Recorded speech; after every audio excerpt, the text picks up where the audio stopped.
नमस्कार दोस्तों, मैं आपका दोस्त आशीष शर्मा एक बार फिर से संस्कृत श्रीजी क्लासेज में आपका स्वागत करता हूं। आपका बहुत बहुत अभिनंदन है। मैं इसमें समास की जो पहला भाग बनाया है, पहला वीडियो जो मैंने आपको डाला है वीडियो यूट्यूब पर, उसमें मैं अव्ययभाव समास और कर्मधारय समास के बारे में मैं चर्चा कर चुका हूं। उसको वीडियो को अब अवश्य देखें। अब जो तीसरे नंबर का जो समास का भेद है, उस समास का नाम है द्विगु समास। उस समास का नाम क्या है? द्विगु समास। देखिए, द्विगु समास में क्या होता है, इसकी पहचान के लिए मैं आपको बता देता हूँ। इस द्विगु समास में जो है वो संख्यावाची शब्द जो है वो संख्यावाची शब्द होते हैं, जिसमें 1 से लेकर 10 तक की जो है वो गिनती जो संख्या होती है, जो हम पढ़ेंगे आगे संख्यावाची में, तो इस गिनती का जो है 1 से 9 तक की, 1 से 10 तक की गिनती का जो है वो प्रयोग इसमें किया जाता है। जैसे इसमें देखिए, मैं उदाहरण बता रहा हूँ, त्रिलोकम। त्रिलोकम। अब पहला जो है शब्द जो है त्रि अर्थात 3। पहला जो शब्द है त्रि अर्थात 3। तो जहां पे भी संख्यावाची शब्द का प्रयोग हो, वहां पे आप लोगों को पहचानना है कि वहां पे कौन सा समास होगा? द्विगु समास होगा। देखिए, त्रिलोकम, त्रिलोकम। अब देखिए, इसमें आपको बता दूं, कुछ शब्द होते हैं जो स्त्रीलिंग में होते हैं, बाकी द्विगु समास के जो प्रत्येक विग्रह किया होता है, पद होता है, वो नपुंसक लिंग में होता है। जैसे त्रिलोकम है तो त्रयाणाम लोकानाम समाहार है। त्रयाणाम लोकानाम समाहार है, 3 लोकों का समूह है। इस समाहार का मतलब होता है समूह है। मैं आपको पूर्व में बता चुका हूं, जहां पे भी समूह की बात होती है वहां षष्ठी विभक्ति बहुवचन का प्रयोग किया जाएगा। रामाणाम, ठीक है, तो त्रयाणाम लोकानाम समाहार है। इसी प्रकार चतुर्युगम है, जो चतुर्णाम युगानाम समाहार, 4 युगों का समूह है। 4 युगों का समूह है। इसी प्रकार देखिए, पंचपात्रम है, तो पंचानाम पात्राणाम समाहार है। पंचानाम पात्राणाम समाहार है, 5 पात्रों का समूह है। 5 पात्रों का समूह है। इसी प्रकार त्रिभुवनम है। त्रिभुवनम का मतलब होता है 3 भवन। 3 भवन, तो त्रयाणाम भुवनानाम समाहार। एक बात ध्यान में रखिए, ये षष्ठी विभक्ति में ही चलेगा। ये षष्ठी विभक्ति में ही चलेगा। पंचकुमारी, देखिए, एक तो ये उदाहरण, एक ये उदाहरण, एक ये उदाहरण और ये उदाहरण। ये जो 4 उदाहरण हैं वो विशेष हैं, ये बात ध्यान में रखिएगा। इन उदाहरणों को आप लोगों को याद ही कर लेना है। तो देखिए, पंचकुमारी, 5 कुमारियों का समूह है, तो पंचानाम कुमारीणाम समाहार। देखिए, षष्ठी विभक्ति का जो बहुवचन होता है, षष्ठी विभक्ति का जो बहुवचन होता है, उसमें मात्रा बड़ी लगती है। ठीक है, उसमें मात्रा क्या लगती है? बड़ी लगती है। तो पंचानाम कुमारीणाम समाहार। ऐसे नवरात्रम है, तो नवानाम रात्रिणाम समाहार, 9 रात्रियों का समूह अर्थात नवरात्र। त्रिलोकी, त्रिलोकी, त्रयाणाम लोकानाम समाहार, 3 लोकों का समूह है। 3 लोकों का समूह है। इस प्रकार पंचवटी है। पंचवटी, पंचानाम वटानाम समाहार है। देखिए, जो ऊपर बिंदु लगी हुई है ना, आप देख रहे हैं, देख पा रहे हैं, जैसा कि वीडियो में बिंदु लगी हुई, इसका उच्चारण जो है वो मैं होता है। ठीक है, तो देखिए, पंचानाम वटानाम समाहार, 5 वटों का समूह है। इसी प्रकार अष्टाध्यायी है, ये बहुत महत्वपूर्ण है, ध्यान रखिएगा। ये उदाहरण अष्टाध्यायी, ये आपके इस बार हो सकता है कि आपके परीक्षा में जो है वो पूछ लिया जाए। तो अष्टानाम अध्यायनाम समाहार। अब आप सोच रहे हैं, सर यहाँ पे मैं क्यों लगाया और यहाँ पे ये बिंदु अनुसार की क्यों लगाई? तो मैं आपको याद दिला देना चाहता हूँ कि अगर इस मैं के बाद में अगर कोई स्वर आता है, इस मैं अनुस्वार के बाद में कोई स्वर आता है, तो वहाँ पर मैं जो है वो अनुस्वार के रूप में लिखा जाएगा। अगर व्यंजन आता है तो वहाँ पर बिंदु का प्रयोग किया जाएगा। ये बात ध्यान में रखें। मैं फिर से बोल रहा हूँ, अगर मैं के बाद में अगर स्वर आता है तो वहाँ पे आप लोगों को जो है वो मैं लगाकर हलंत लगा देना है। बाकी अगर इसके बाद में अगर व्यंजन आता है, व्यंजन तो आप जैसा कि आप जानते हैं, कैसे लेकर मैं ग तक के जो अक्षर होते हैं वो सभी व्यंजनों में शामिल किए जाते हैं, और ऐसे लेकर जो अह तक जो अक्षर होते हैं वो सभी किस में शामिल किए जाते हैं? स्वर में किए जाते हैं। तो ये अपना हो गया अष्टाध्यायी, अष्टानाम अध्यायनाम समाहार है। मैं इनमें जो उदाहरण मैंने बताए हैं ये उदाहरण जो हैं वो आपके लिए बहुत ही बेस्ट हैं, बहुत ही एक रामबाण सिद्ध होने वाले हैं। इन उदाहरणों का बहुत बहुत बार बार अभ्यास करें, बार बार अभ्यास करेंगे तो आपको अच्छे से समझ में आएगा। आगे जो है हम चौथे समास में चलते हैं जिसका नाम है बहुव्रीहि समास। जिसका नाम क्या है? बहुव्रीहि समास। इसमें देखो पहचान आपको कैसे करनी है। देखिए पहचान इसमें आपको मैं बता देता हूँ कि इसमें आपके 3 नंबर का प्रश्न पूछता है। इसमें कितने नंबर का प्रश्न पूछता है? 3 नंबर का प्रश्न पूछता है।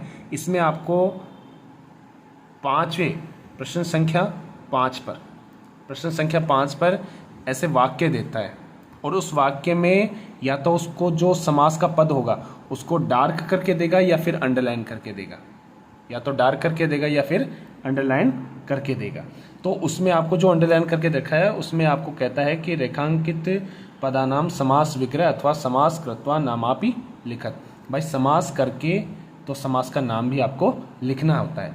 अब देखिए इसमें आपको मैं पहले बता चुका हूँ कि समास विग्रह करके आपको समास बनाने के लिए भी दे देगा, ठीक है, दे सकता है। 3 नंबर का प्रश्न आएगा, 3 प्रश्न आएंगे केवल, ये बात ध्यान में रखिए, केवल 3 प्रश्न आने वाले हैं इन समासों में जो अपने 5-6 समास चल रहे हैं उनमें। और आपको इस प्रकार जो है वो समास दे करके समास विग्रह भी करवाएगा, ठीक है। तो ये आप थोड़ा प्रैक्टिस करें, प्रैक्टिस पे थोड़ा जोर दें। प्रैक्टिस करेंगे तो अच्छे से अभ्यास करेंगे तो आपका को जो है अच्छे से कवर कर पाएंगे। तो मैं ज़्यादा समय नहीं लेकर के अगला समास है बहुव्रीहि समास। इसकी पहचान होता है कि अन्य पद की इसमें प्रधानता होती है। अन्य पद की मतलब होता है कि जो चीज़ इस लोक में नहीं है या इस जो एक अलग ही पद हो, एक अलग ही पद हो जो समान ना हो, उनके अनुसार अलग ही पद हो, तो वहाँ पर बहुव्रीहि समास का जो है वो नाम लिया जाता है। जैसे प्राप्तोद्गम, प्राप्तम उद्गम यम सह, प्राप्तम उद्गम यम सह। अब यहाँ पे आप लोग जो हैं इस यम को इस प्रकार लिखेंगे, ठीक है। यहाँ पे इस प्रकार नहीं लिख सकते, क्षमा कीजिए, यहाँ पे इस प्रकार लिखेंगे। तो प्राप्तम उद्गम यम शह, हत शत्रु, हतः शत्रवः येन शह, जिसके द्वारा शत्रु मारे गए हैं, जिसके द्वारा शत्रु मारे गए हैं। जो तीसरा उदाहरण है दत्त भोजन है, दत्त भोजन है। तो दत्तम भोजनम यस्मै सह, ये चतुर्थी विभक्ति में है, ये चतुर्थी विभक्ति में है, ये तृतीय में है और ये तृतीय में है। मैं विभक्ति वाइज बता रहा हूँ आपको उनके उदाहरण जो बहुत ही महत्वपूर्ण है। पतित पर्ण है, पतितम पर्णम यस्मात् स, पतितम पर्णम यस्मात् स, पत्ता जो गिर चुका है वहाँ से। पीताम्बरम, पीतम अंबरम यस्य स, पीला अंबर है जिसका, अर्थात विष्णु। वीर पुरुष है, वीरः पुरुषः यस्मिन् सह, वीरः पुरुषः यस्मिन् सह, ये सप्तमी विभक्ति में है। चक्रपाणि, चक्रम पाणौ यस्य स, चक्र हाथों में है जिसके, अर्थात आप जानते हैं विष्णु। चंद्रशेखर है, चंद्र शेखरे यस्य स, शिखर पर जिसके चंद्रमा है, अर्थात शिव। दशानन है, 10 आननानि यस्य स, 10 आननानि यस्य स, तो 10 आनन है जिसके, अर्थात रावण। चतुर्मुख है, चत्वारि मुखानि यस्य स, चत्वारि मुखानि यस्य स, 4 मुख हैं जिसके, अर्थात ब्रह्मा। निर्धन, धनस्य अभाव यस्य स।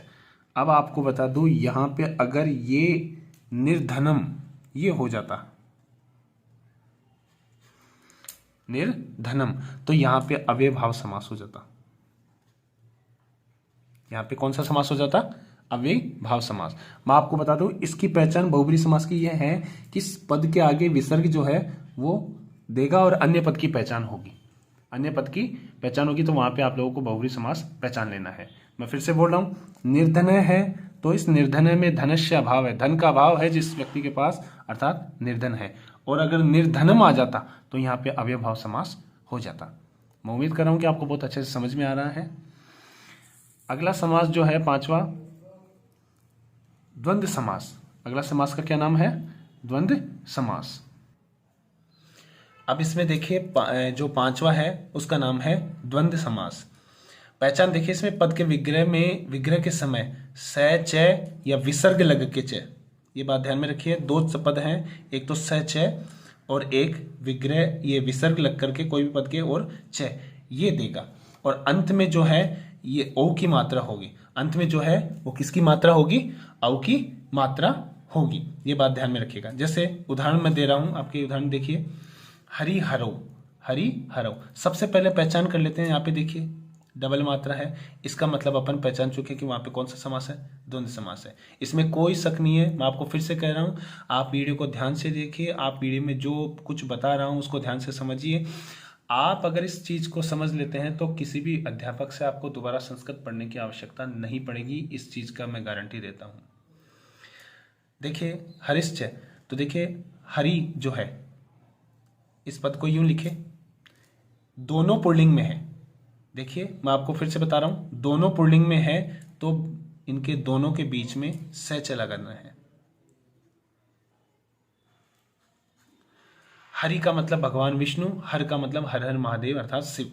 तो दोनों पुल्लिंग में है, दोनों पुल्लिंग में है तो वहां पे दोनों के बीच में स च लगा देना है। वहां पे क्या लगा देना है, स च लगा देना है। आप इसको यूं भी कर सकते हैं, देखिए हरि विसर्ग च, हर विसर्ग च।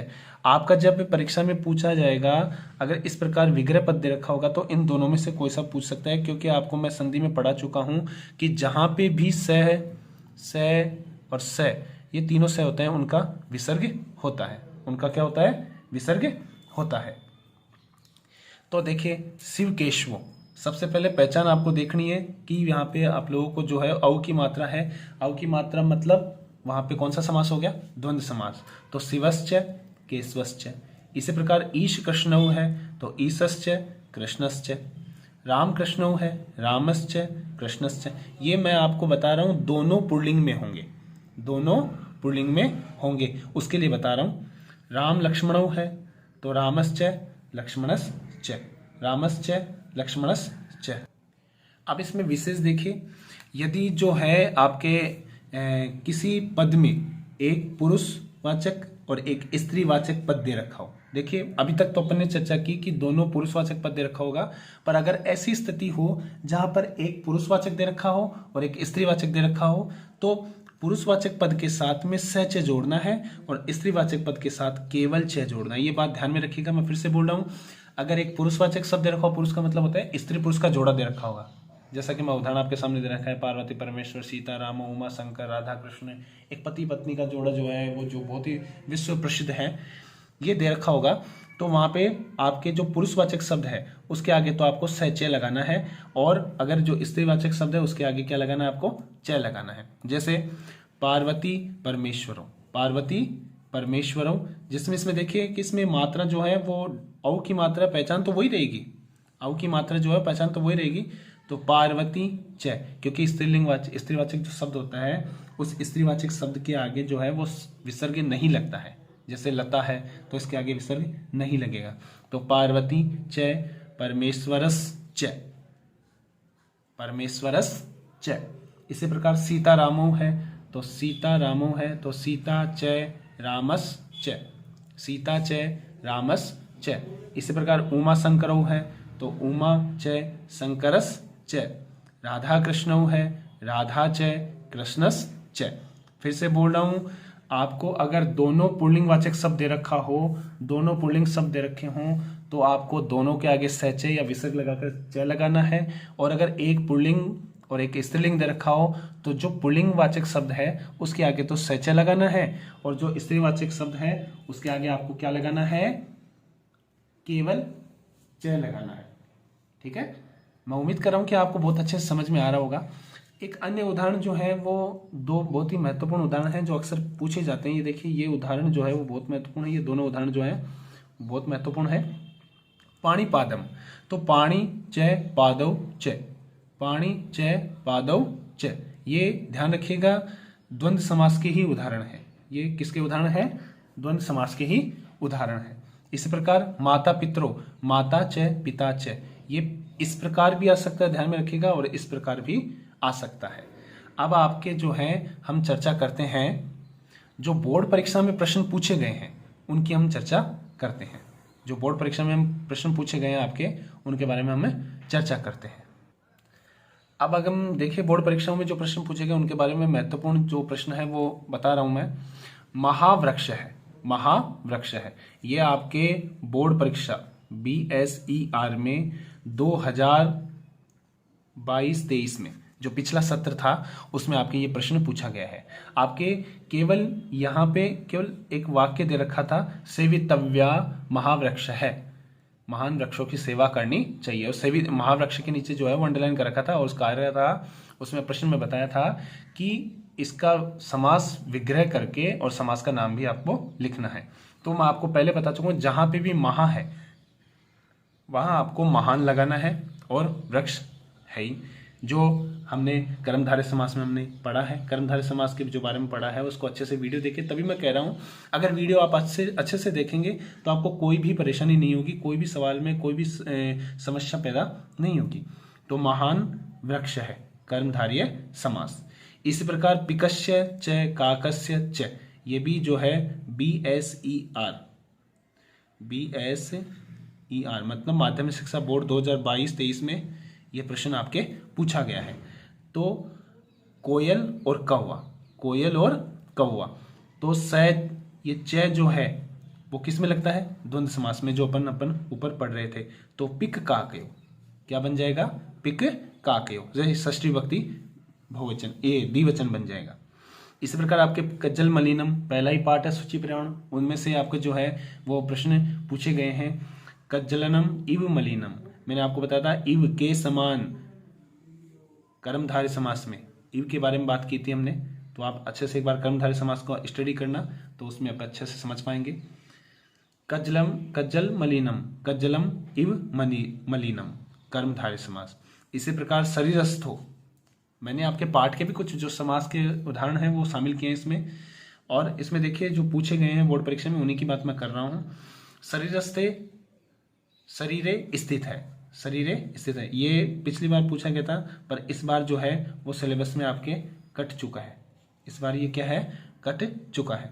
दशानन, जो अभी थोड़ी देर पहले मैंने बात की बहुब्रीहि समास के बारे में कि दशानन, दस आननानि यस्य से, दस आननानि यस्य से, 10 आनन है अर्थात मुख है जिसके, अर्थात रावण। कौन है वो? रावण, बहुब्रीहि समास।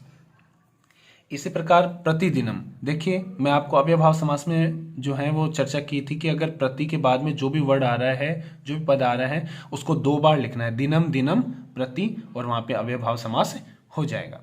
इसी प्रकार 7वां है महान पुरुष है, महान पुरुष है। अब देखिए मैं आपको बता चुका हूं, ऊपर देखिए जहां पे भी महा होता है वहां आपको महान लगाना होता है, पर यहाँ पे देखिए खुद यहाँ पे विग्रह किया हुआ है महान पुरुष है, तो यहाँ पे इस न को हटा देंगे, महा और पुरुष का विसर्ग लगा हुआ है, तो महापुरुष अर्थात कर्मधारय समास। अब देखिए अगला जो उदाहरण है वो माता च पिता च। अभी मैं थोड़ी देर पहले ऊपर बता चुका हूं कि माता पिता जो है वो हम उदाहरण जो है वो बहुत ही महत्वपूर्ण है। तो माता च पिता च, माता पितरौ द्वंद्व समास, माता पितरौ द्वंद्व समास। इसी प्रकार शिवम च केशवम च, जहां पे भी च की बात होती है वहां पे आपके द्वंद्व समास की बात होती है। तो ये जो परीक्षा में पूछे हैं मैं कुछ उदाहरणों की बात कर रहा हूं। तो शिवम च केशवम च शिव केशवो द्वंद्व समास, शिव केशवो द्वंद्व समास। देखिए ये आपका जो है वो इस प्रकार, अगर आप सोच रहे हैं कि सर यहाँ पे सैचे क्यों नहीं लगा, ये आपका विग्रह करके अगर विग्रह में इस प्रकार दे दे तो भी आपको कंफ्यूजन होने की जरूरत नहीं है। ये माध्यमिक शिक्षा बोर्ड परीक्षा में 2020-21 में पूछा हुआ सवाल है, तो आपको कंफ्यूजन होने की 1% भी आवश्यकता नहीं है। यहाँ पे शिवम च केशवम च शिव केशव द्वंद्व समास। इसी प्रकार जो 10वां उदाहरण है उसका वो है नीलानी कमलानी, नीलानी कमलानी, नील कमलानी। ये बहुवचन में हो गया जो फल शब्द की तरह चलता है और इसमें कर्मधारय समास हो गया। ये जो उदाहरण है वो भी जो आपके 2022-23 में पूछा गया है और 21-22 में भी पूछा गया। लगातार 2 वर्ष जो है वो इस प्रश्न को पूछा जा चुका है। तो विमूढ़ी का मतलब होता है जो विमूढ़ाधि यस्य से, जिसकी बुद्धि जो है वो खराब हो चुकी है, ऐसा वह, तो बहुब्रीहि समास हो जाएगा।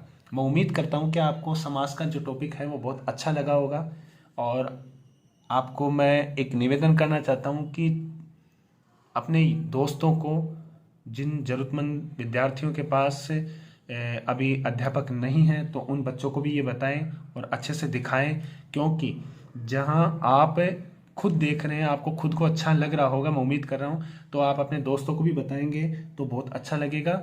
और चैनल को सब्सक्राइब करना न भूलें, लाइक करें, कमेंट करें और शेयर भी अपने मित्रों से करें। तब तक के लिए आगे हम व्याकरण के अगले टॉपिक में फिर से मिलेंगे। तब तक के लिए जय हिंद, जय भारत।